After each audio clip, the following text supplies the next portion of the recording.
On one bright and sunny morning, Johnny and Joey decide to start a business. They both had their own great ideas, so they went their own separate ways. Johnny decided to start a brick and mortar store to sell his products. He rented out a nice building at a nice location. He hired a couple of salespeople.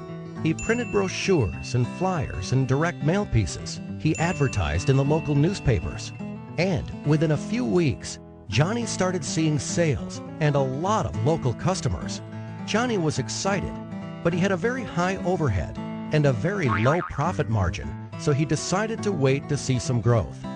Joey, on the other hand, decided to start an online store to sell his products.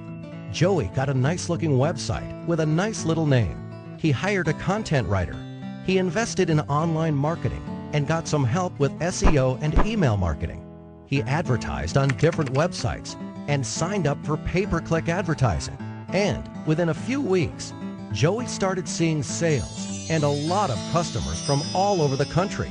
Joey was excited since he had very low overhead and a very high profit margin, and he could not wait to see some growth. A year passes by.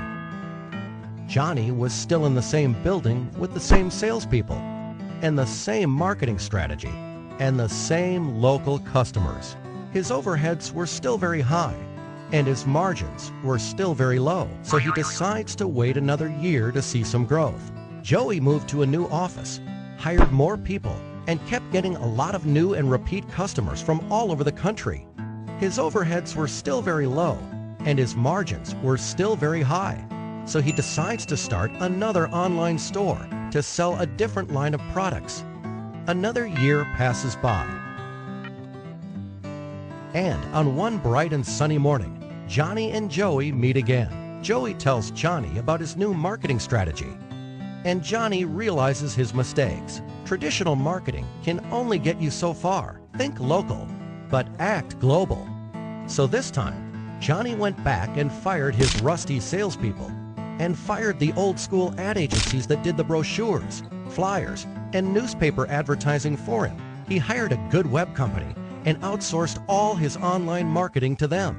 And within a few weeks, Johnny was again a happy man to see increased profits and lower overheads. And needless to say, he was very thankful to Joey for pointing him in the right direction.